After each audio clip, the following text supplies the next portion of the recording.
আসসালামু আলাইকুম গাইস, কি অবস্থা সবার? আশা করি অনেক ভালো আছেন। আমি আল্লাহর রহমতে অনেকটা ভালো আছি। তো গাইস, আজকে চলে আসলাম আবার নতুন আরো একটা ভিডিও নিয়ে। তো ভিডিওটা হচ্ছে এই সেটার মধ্যে আমরা লাইট সেটিং করব, সেটা নিয়ে আজকের ভিডিওটা। তো এই যে রডগুলো দেখতে পাচ্ছেন, সেগুলো আমরা আরো কয়েকদিন আগে কিন্তু রং করে রেখে দিচ্ছি, আর এখন মোটামুটি এটা শুকিয়ে গেছে। এই সেটের ভিতরে কিন্তু মেলা পরিমাণ মেশিন রেখে দিচ্ছে, আর উপরে জ্যাঙ্গেলা দেখতে পাচ্ছেন, সেটার মধ্যে কিন্তু আমরা লাইট সেট করব রডের মাধ্যমে ঝুলিয়ে। এই স্ক্যাবোল্ডিংটা সেটিং করে ফেললাম উপরে ওঠার জন্য। আর সাইবে বলতে স্ক্যাবোল্ডিং লাগবে না, সে নিজেই এভাবে উঠে যাবে। তো একটু বান্দরগিরি করতে গিয়ে আর উঠতে পারে না, পরে নেমে গেছিল।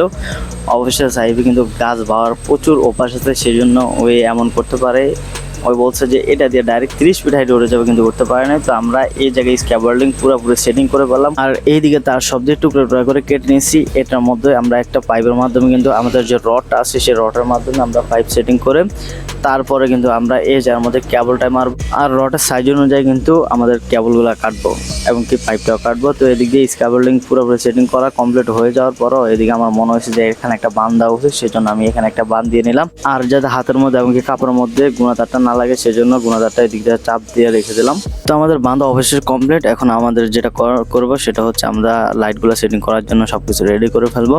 আর এদিকে সাইবুক বলতে সাইবি নিচে ব্লগ ভিডিও বানাবে এবং কি ওই ট্রেনিং দিচ্ছে যে আপনি কি করা লাগে, সেই জন্য নিজে ক্যামেরা ধরতেছে। আর এদিকে আবার উপর আরেকটা বান দেওয়া প্রয়োজন ছিল সাইফে, তারপরে বানটা কমপ্লিট করে ফেলতেছে। তারপরে আমরা যেটা করব সেটা লাইট সেটিং করার জন্য সবকিছু রেডি করে ফেলবো।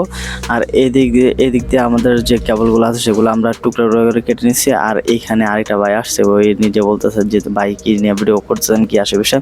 তারপরে আমাদের ইলেকট্রিক ম্যাজিকের কথা, আমরা চ্যানেলের কথা বলছি। আর এদিক দিয়ে যে ওয়ার্লিংটা করার জন্য সাইফ এক্সাইটেড, মানে ওই কোনোদিন ওয়ার্লিং করে না, বাট ওয়ার্লিং করতে চাচ্ছে। এখন আমি বলছি যে আগে চোখের চিপটি নিয়ে তারপর ওয়ার্লিং করার জন্য, তারপর সেটা মানা নাই। সারা রাত ওটা নিয়ে বুকসে পড়ে, মানে চোখের যন্ত্রণার কারণে।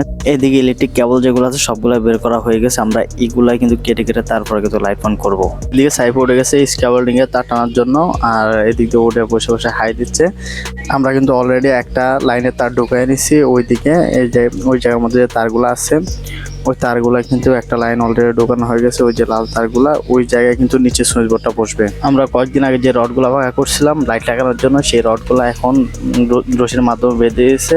এটা সাইফে উপরে টাইনে স্ক্যাবোল্ডিং এ তুলবে, আর এটাই কিন্তু উপরে ঝুলাবে এক এক করে সবগুলা লাইট পয়েন্টের জন্য। আর সাইফে রডগুলা তুলতে মোটামুটি ভালোই কষ্ট হয়েছে, কারণ রডগুলা মেলা ওজন ছিল, কারণ অনেক লম্বা লম্বা রড ছিল। এটা প্রায় 60 ইঞ্চি একটা রড।